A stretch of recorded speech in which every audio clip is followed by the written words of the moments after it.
5, 6, 7, 8! Olá, pessoal. Eu sou a Tatiana Milczarski. E aí, pessoal, eu sou a Bárbara Taide. E nós somos o podcast 5, 6, 7, 8. Um podcast que fala sobre o universo da dança, mais especificamente sobre o universo do balé. E aí, gente, estamos de volta, então, com a nossa 5ª temporada, o nosso amado podcast. Uhul! Já tivemos Petit e hoje é dia do nosso episódio longo, aquele que a gente reflete, a gente traz informações, a gente destrincha aqui questões relacionadas ao balé. E qual é o nosso tema de hoje, Bá? Hoje, o tema vai ser para aquele pessoal que é bem tecnológico, que ama tecnologia. Mas antes de falar o tema, eu gostaria de falar para vocês que estão nos ouvindo, para não só nos ouvir, mas também nos seguir, deixar estrelinhas para nós aqui no nosso perfil do Spotify. Isso ajuda muito o nosso trabalho. E se você quiser, tiver um perfil no Instagram, quiser seguir o nosso perfil, é o @567e8podcast. E caso você prefira nos ouvir em outra plataforma de streaming, a gente também está no YouTube, o @567e8podcast. Tá bom, gente? Sem mais delongas, o tema é inovação e tecnologia no balé e na dança. O que influencia esse avanço da tecnologia, do digital, na área da dança, na área do balé? A gente vai trazer vários exemplos aqui para vocês e eu acho que muita gente vai se identificar e muita gente já usa isso no seu dia a dia, com certeza. É verdade. Inclusive, às vezes, tem muitas questões que passam batido, como a gente diz, a gente não se dá conta, né? Mas a gente já trouxe esse tema aqui antes, mas nós duas refletimos aqui e nós pensamos, não, mas ainda há mais coisas que a gente pode falar, há mais campos a serem explorados, né, Bá? Sim. Então, a gente vai começar falando sobre uma coisa muito legal, que é o uso de projeção nos cenários, tá, gente? Ou projeção de cenários virtuais, tá? Para espetáculos. O que acontecia tradicionalmente?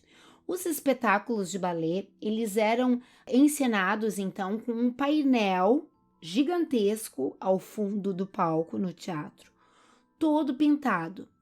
Gente, a trabalheira para fazer esse tipo de cenário tem que ser um artista plástico, um pintor, uma pintora que saiba trabalhar com desenhos em grande escala, né? Que a gente chama os painelistas.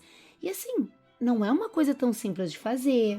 Sim. Não é um resultado muitas vezes esteticamente bonito, né, Bá? É verdade. Ficava uma coisa assim meio estranha às vezes.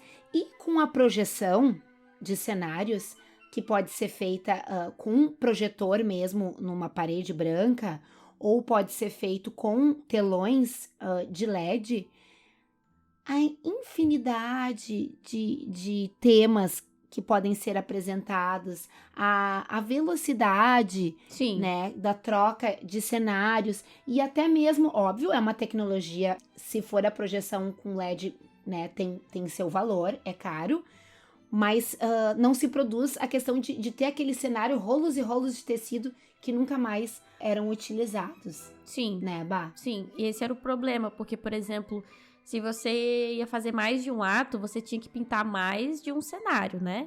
E não é barato também. Não é que seja assim. Não é que o LED seja mais barato ou o outro é mais barato. Não é esse o foco. O foco é que para você ter mais de um cenário, você tinha que pintar mais de um tecido. E, por exemplo, para fazer 2 atos, um ato na neve. Imagina o Quebra-Nozes, que tem o ato do Mundo dos Doces, o ato do inverno, o ato que é lá na primavera. Imagina, são vários e vários rolos de cenário de decoração que precisa ser trocado. E o pessoal que você precisa ter, né, no backstage ali do teatro, é um pessoal treinado, preparado para fazer essas trocas, né? Então acaba que toda a equipe que você contrata, acaba que fica elas por elas, ou até em muitos lugares, principalmente nas capitais, fica até mais barato os painéis de LED do que a questão do cenário, porque cada vez menos a gente encontra, né, Tati, artistas que que fazem esse tipo de trabalho, porque não é simplesmente pintar igual pintar uma tela, né, Tati? É um painel gigantesco Sim. que tem que cobrir toda a parte do teatro. Eu pessoalmente faz muitos anos que eu não vejo nenhum espetáculo que use pintura Sim, eu também. Faz muito no tempo. fundo do cenário. A grande maioria, tanto no clássico como dança contemporânea, Sim. né? Espetáculos da Deborah Coker, é projeção que eles utilizam, né? E sem tecnologia isso seria impossível. E também são utilizados nos figurinos, É né, Bá? verdade, Inclusive, é verdade. assim, ó, muita luz. A luz de LED, gente, né? Chegou assim para abrilhantar, literalmente, não só espaços, como vários figurinos, né? Inclusive tem até uma série de espetáculos, né, Bá? Sim. Aquela série, eu acho que é a Candlelight, que Sim. também tem espetáculos de balé, né? Que as bailarinas utilizam a roupa todinha com luzes. Com luzes. E tem até algumas apresentações que elas colocam uma asa, que a asa se mexe sozinha. E tem todo um LED, um glitter. Ah, eu acho lindo demais. É lindo. Meu sonho é montar aquela asa. Já imaginei a Bá aqui, ó. Num dia sentado no sofá, ela se vira de Exatamente. ladinho com sua asa, né? Então, isso também há uns anos atrás. Eu me lembro que há muitos e muitos anos atrás, quando eu era pequenininha, na escola de balé, que eu dançava e que hoje eu sou professora, eu me lembro que tinha umas meninas, isso no início dos anos 80, gente. Século passado, fazia tempo que eu não trazia essas informações aqui pra vocês.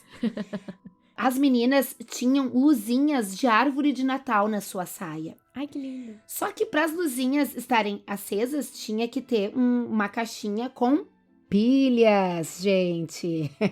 Era assim, né? Então, hoje em dia tem baterias, tem pilhas menores, e as luzes, vocês imaginam, eram meninas maiores, né?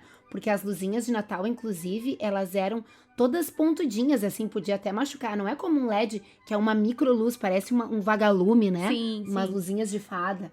É outro efeito, mas o desejo de usar luzes nos figurinos, no balé, eu acho que sempre existiu, desde muitos anos atrás. É verdade. E além dessa tecnologia, a gente também queria trazer para vocês as aulas online. Tem gente que ama, tem gente que odeia, mas de 2020 para cá, da pandemia, né, para cá que a gente teve que ficar em casa e tivemos que buscar outras formas da gente poder conversar, da gente poder fazer aula. As aulas online elas vieram para ficar. O modelo home office veio para ficar, né? Ele literalmente hoje, eu, por exemplo, eu sou um modelo desse, eu trabalho 100% home office e isso é algo que eu acho que não vai acabar, né? Tem muita gente que prefere esse modelo, tem escritórios que já fizeram essa transição para o home office e no balé também não é diferente. É claro que, vou deixar bem claro, existem modelos que eu acho que o home office, ele não vinga muito. E um deles é para a prática de esportes. Principalmente o balé, porque você precisa de um lugar adequado, você precisa de uma sala adequada, você precisa, né, da barra, espaço para fazer grandes saltos. E nem todo mundo tem esse espaço em casa, né? Eu, por exemplo, eu não tenho esse espaço na minha casa para fazer uma aula completa de balé. Mas talvez um treino, um curso, né? Uma aula que você queira fazer com um professor que mora em outro país ou em outro lugar e você quer muito ter aula com esse professor, eu acho super válido. Mas lembrando que as aulas online não é para todas as idades, que isso fique bem claro, eu não acho adequado para crianças pequenas, concordo. né? Porque elas precisam de um lugar que não tire o foco delas. E a gente sabe que elas estando em casa vai querer brincar com o gato, com o cachorro, pegar um brinquedo. É diferente de estarem em uma sala de aula, diferente de estar em contato com outras crianças, ter uma sociabilidade. Mas, falando aqui do lado positivo, as aulas online, ela tem um papel muito importante, que é exatamente essa questão de você poder fazer aulas com outros professores que às vezes você nunca poderia ver pessoalmente, igual na pandemia. A Marianela estava dando aula, a Tyler Peck, que é uma bailarina do New York City Ballet, estava fazendo lives, dando aula. Então, esse tipo de coisa, imagina, quem é que 1 em 1 milhão de pessoas tem essa oportunidade de ter aula com esses profissionais, né, Tati? Então, eu acredito que isso é um modelo bacana, que eu acho que não deve ser usado para ter aulas regulares, isso, mas é um modelo interessante e é uma proposta, né, para adulto muito legal. E para professores também. Sim, é isso. Quando a pessoa necessita daquele formato, ela é ótima. Mas como um modelo fixo, acho que todos nós que passamos por essa experiência durante a pandemia não temos muitas boas lembranças, não queremos repetir, mas ainda é uma ferramenta disponível que quando a distância, principalmente entre adultos, é um problema, a online é uma opção, sim. Sim. Seguindo aqui a nossa reflexão, nós também trazemos as opções de áudio, de músicas, tá, gente? Os streamings de áudio, então, como Spotify, como Deezer. Bom, assim, nós já falamos sobre esse assunto aqui antes, foi uma revolução, assim, para as professoras e professores que iam para dar aula com um case com 500 CDs. É mesmo. Depois tinha que ter um pendrive. E agora Sim. não precisa de nada mais disso. Isso é ótimo. Por conta da praticidade, por conta da variedade de músicas que existem. Como também quando nós queremos fazer uma pesquisa de músicas para espetáculo, existe muitas opções, todo um arsenal dos compositores clássicos, Sim. né? Está disponível ali no acervo. E também tem uma coisa muito bacana que nós estávamos conversando aqui, eu e a Bá, antes, que é aquela questão de aplicativos que identificam músicas. Sim. Que isso era uma coisa que óbvio, eu nem sabia que no futuro existiria essa tecnologia, mas tem músicas que eu ouvia quando era adolescente, bem novinha na minha aula de balé, que eu assim, guardei a melodia até hoje, mas eu não sei que música é aquela, porque era uma música que a professora usava lá naquela época, sei lá, às vezes de fita, às vezes até de LP, de fita gravada, sabe? Então a gente não tinha essa informação, né? Ou também tinha a música de um CD, mas era um CD específico que ela tinha que a gente não conseguia copiar. E hoje em dia a gente consegue usar um aplicativo para identificar a música e depois salvar ela e poder reproduzir onde nós quisermos, a hora que nós quisermos. Sim. Então, isso é uma coisa muito bacana. Muito legal. Fora que a gente, hoje em dia, além dos streamings de áudio, a gente tem os streamings de vídeo, que são praticamente igual à Netflix. Claro que tem um catálogo diferente, tem um preço diferente também, né, Tati? Porque a Netflix hoje é mais acessível do que, por exemplo, esses streaming de vídeo, de ópera, de dança, de teatro. Até porque a gente sabe que é diferente, né? Um catálogo de filmes, de um catálogo de ópera, de balé de repertório, né? São trabalhos diferentes. Mas vale a... Quem gosta bastante de assistir, eu particularmente adoraria assistir presencialmente. Mas a gente sabe que tem, por exemplo, o Royal Ballet fica lá em Londres, lá na Inglaterra. Então, como que a gente assistiria um balé de repertório, uma apresentação em outro país, né? Então, eu acho que esses streaming de vídeo, eles vieram mesmo para ajudar a gente até ter essa visualização dos balés de repertório, a gente ter esse contato com os balés de repertório. Tem alguns que até reproduzem de forma, assim, ao vivo, né, Tati? Você já assistiu algum ao vivo? Não assisti ao vivo. Eu assisti há muitos anos atrás um outro formato de experiência que era a experiência no cinema, que a rede de cinemas Cinemark... Ah, sim, é verdade. Teve lembra uma disso? época isso. Isso. Eu acho que tem todo ano, né? Alguns anos atrás. Sabe que eu tentei dar uma pesquisada e não achei nenhuma informação atual. Então, eu acho que é um projeto que acabou. Ah, que Esse pena. de balé de repertório no cinema, que eu consegui assistir umas 2 vezes e foi muito bacana. Um não era ao vivo e o outro era ao vivo. Eram várias salas síncronas, vamos dizer assim, que tinha a transmissão de um balé. Eu acho que era o La Fille Malgarde. Ao vivo, assim, no cinema foi bem bacana. Mas em streaming de vídeo eu nunca assisti ao vivo. Ah, eu também não, mas tem alguns que tem essa possibilidade e a gente trouxe alguns exemplos aqui pra vocês, como o Medici.tv, que custa R$ 273 por ano no primeiro ano e depois ele fica R$ 390. Tem o Mark TV, Mark com 2 S, tá, gente? Que ele custa 100 euros anuais ou 10 euros mensais.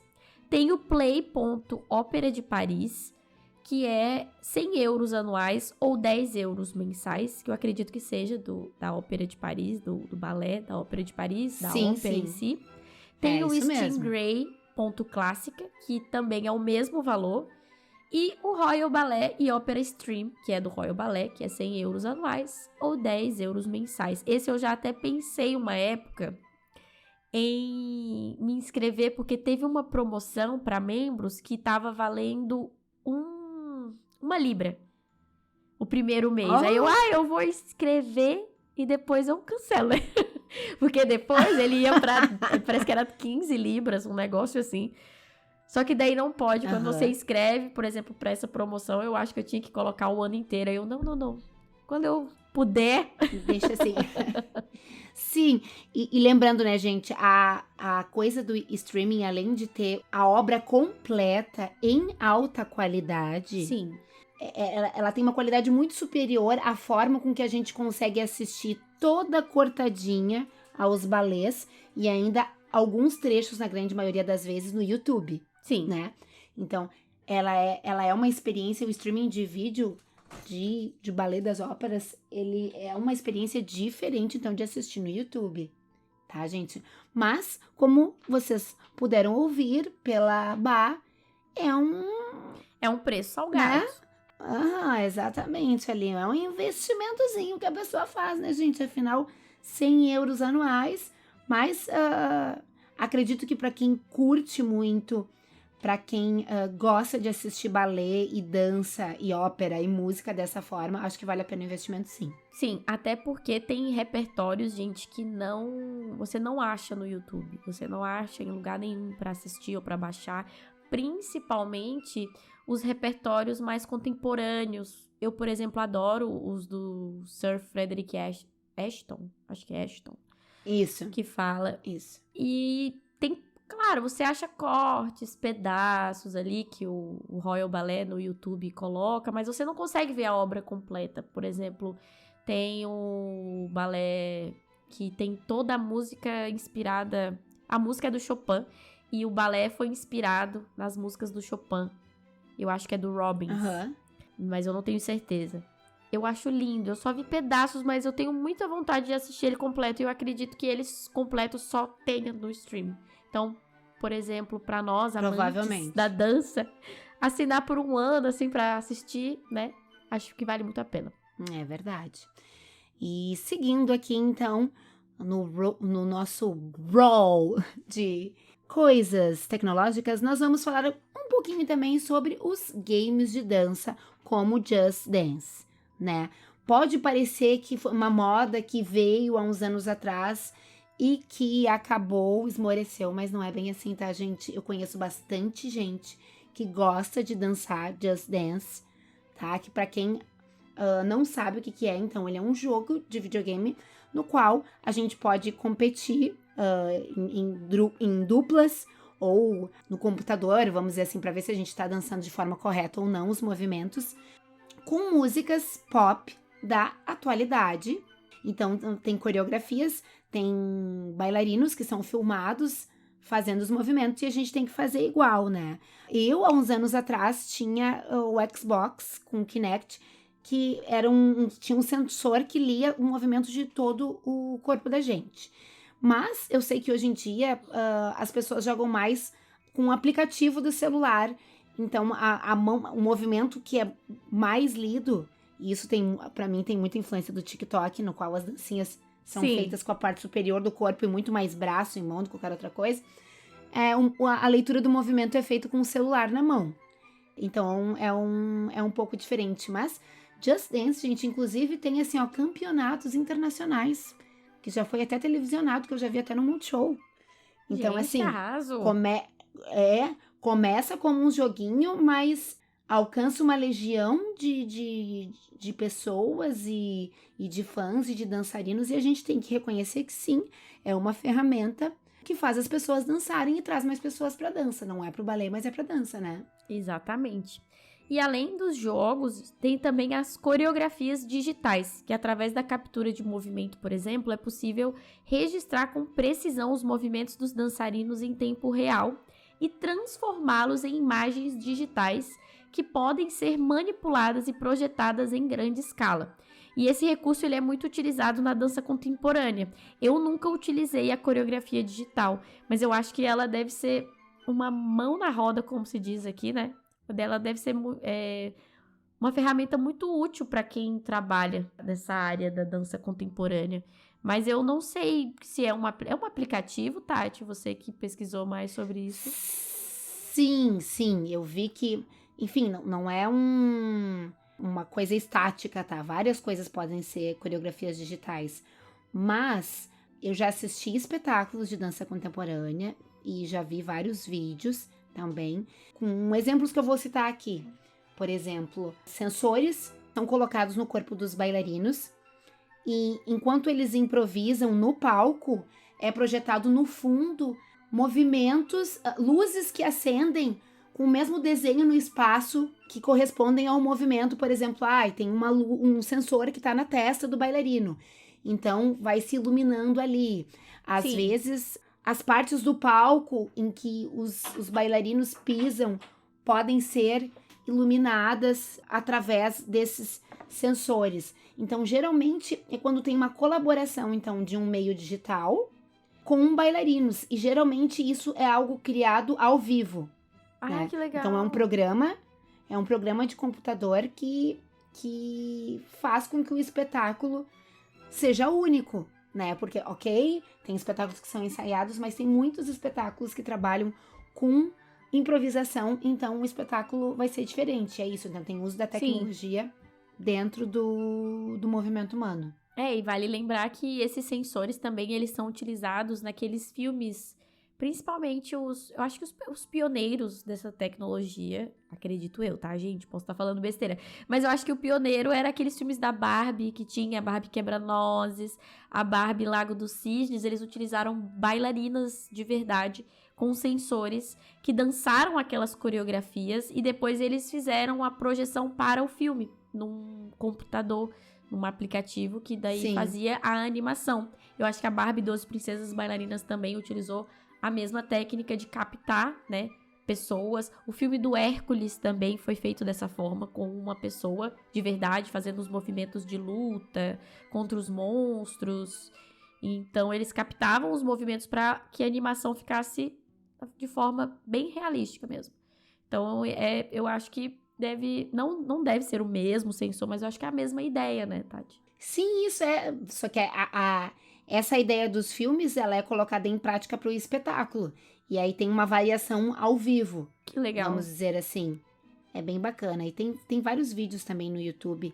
É assim, é um pouco mais denso, tá, gente? Não é um divertimento popular. Eu diria assim, tem muitas pesquisas de doutorado na área de dança, de filosofia até, de tecnologia.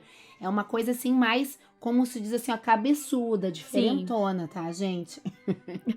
Mas é algo que também se pratica e a gente trouxe aqui a informação pra vocês. E pra acabar, gente, o que a gente vai falar aqui? A gente vai falar das, entre aspas, dancinhas, né, de TikTok, porque assim não adianta. A gente olha aqui com um certo olhar, assim, uma desconfiança, né, um pequeno desprezo, assim. Sim. Mas, gente, o fato é, não há como ignorar, né, Bá? As dancinhas de TikTok estão aí bombando. Tem dançarinos de TikTok que ganham a vida, pagam suas contas, né? Eu não posso falar muito sobre isso, porque, né, de TikTok eu pouco conheço, porque já falei aqui, eu só tenho Instagram, porque se eu tiver TikTok também, daí a pessoa não vai conseguir dar conta, né, gente? De casa, faculdade, aula de balé, filha, e mais TikTok é muita coisa pra gente se perder ali, né? Sim. Mas conta pra gente um pouquinho, Bá, como é que é essa coisa das pessoas, celebridades e dançarinos de TikTok? Eu acho que a gente poderia até fazer, Tati, um episódio sobre isso, porque existem várias linhas sobre as dancinhas do TikTok, né? Existem o pessoal que defende em uma certa, né, até um certo ponto. Tem um pessoal que detesta, que é exatamente isso que você falou, que olha com um certo desprezo. Mas o que que eu acho? Eu acho que é um ponto válido, já que existem várias pesquisas sobre esse tipo de dança. Porque, por exemplo, as danças do TikTok, se você parar pra pensar, é uma dança que foi feita para estar dentro da tela do telefone.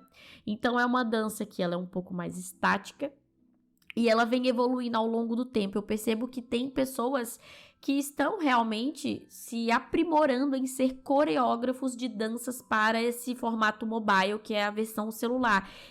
Então, por exemplo, é uma pessoa que entra e sai, que entra uma pessoa por trás e que faz todo um desenho, né? Tem vários artistas, cantores que contratam esses coreógrafos para fazer, porque a gente sabe, gente, que as redes sociais, elas estão aí, e quem quiser abraçar, abraça, quem não quiser abraçar vai estar, infelizmente, de costas para o futuro, porque tem, hoje em dia, muitas empresas, muitos artistas que fazem o marketing deles através das redes sociais, tá? E, por exemplo, eu vi vários artistas contratando estes influenciadores de dança, de TikTok e coreógrafos que fazem esse tipo de movimento dentro do celular para divulgar música, para divulgar a empresa em si. Então, é um mercado que está crescendo bastante. O que que eu vejo? Eu acho que a gente não precisa fechar os olhos 100% para isso. Eu não acho que todo dançarino seja um dançarino. Por que que eu falo isso? Porque tem gente que precisa, né, fazer aula, ter o acompanhamento de um profissional para se auto-intitular: sou um dançarino, sou um bailarino. Não é porque eu tô imitando um vídeo no celular que eu me consagro um dançarina. Eu acho que a questão não é por aí. Mas se eu, por exemplo, sou uma bailarina, sou formada ou gosto de dançar, faço minhas aulas, quero me especializar para dançar este formato, porque isso já está até virando... eu não sei se você viu, Tati, mas tem até pessoas que estudam sobre isso. Porque Sim. É interessante você ver uma pessoa conseguindo criar uma coreografia para caber dentro, né, da tela do celular. Então, assim, eu sou coreógrafa, quero me especializar nisso, eu não vejo problema nenhum. Eu acho até muito interessante, porque a pessoa não teve uma cabeça fechada para aquilo. Ela simplesmente ampliou o repertório dela, de além de coreografar estilos de dança, ela também coreografa para esse estilo, né, esse formato de dançar dentro dali do mobile. Então, é aquela coisa. Eu acho que a gente poderia trazer, né, Tati, um episódio sobre isso. O que vocês acham? Vocês acham que é um tabu? É algo bom? É algo ruim? O que vocês acham sobre as danças do TikTok? O que você acha, Prof. Tati? Eu acho que tudo tem o seu lado bom e o lado ruim. Então, né, gente, veja bem, eu não tenho grande conhecimento, porque... Não é um aplicativo que eu uso, mas assim, eu vivo no planeta Terra, eu consumo a internet, então, obviamente, mesmo dentro do Instagram, aparecem alguns conteúdos, alguns vídeos curtos, né? Alguns reels ali. E eu vejo essas dancinhas. Eu acho que não... Tem um lado bom e um lado ruim. Um lado que eu vejo positivo e um outro lado que eu vejo com olhos críticos. Tá? O lado positivo eu acho que, como a Bá falou, a gente não pode fechar os olhos para algo que existe e vem sendo feito e sendo consumido. Então, assim, se vai acontecer, que seja feito com qualidade, que seja feito com conhecimento, né? Sim. São movimentos adequados. Que são... Isso, são movimentos que são feitos para caberem na telinha do celular e que acontecem principalmente com a parte superior do corpo em termos de movimento. Então, como que a gente pode fazer isso se tornar cada vez mais interessante? Eu acho que é bacana a gente pensar nisso. Mas o lado que eu não gosto é quando tem, assim, as danças, pelo menos as que eu assisti, a grande maioria eram dancinhas que eram, assim, movimentos super sem graças, que ou refletiam a letra da música, uma coisa assim que a Xuxa fazia 500 anos, né? Que as dancinhas assim, uma coisa que eu tô falando, eu tô fazendo gestos, sim, vamos dizer assim, com as mãos. Ou gestos que são assim, bem repetitivos. Ok, acaba se caracterizando por ser um estilo. Esse tipo assim, não me agrada muito. sabe? Eu acho que, não, então vamos fazer a coisa acontecer, vamos explorar movimentos mesmo. E é isso, dança de lado, dança de costas, entra uma pessoa, faz um efeito. Sim. Quanto mais possibilidades artísticas tiver, eu curto.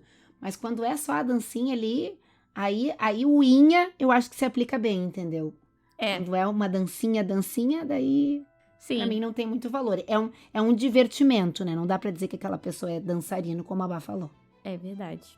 Então é isso, pessoal. Esse foi o nosso episódio de hoje. Eu gostaria que vocês deixassem aqui nos comentários o que vocês acham deste tópico que a gente trouxe pra vocês, deste tema. Eu acho que dá muito pano pra manga pra gente conversar cada vez mais sobre isso. Se vocês quiserem saber mais sobre a questão das dancinhas do TikTok, deixa aqui pra gente nos comentários. A gente vai adorar ouvir o que vocês pensam sobre isso, opinião, crítica. A gente adora que vocês se manifestem. É isso aí, gente. Não fiquem quietinhos. A gente quer saber o que vocês pensam, tá? Né? Se manifestem, como a gente sempre fala. E não deixa de seguir a gente lá no Instagram, o @5678podcast, ou no YouTube. E também, quem quiser seguir o nosso perfil aqui do Spotify, fiquem à vontade para deixar as estrelinhas pra gente, tá bom? Grande beijo, pessoal! Isso, beijo, beijo. Até a próxima. Tchau, tchau.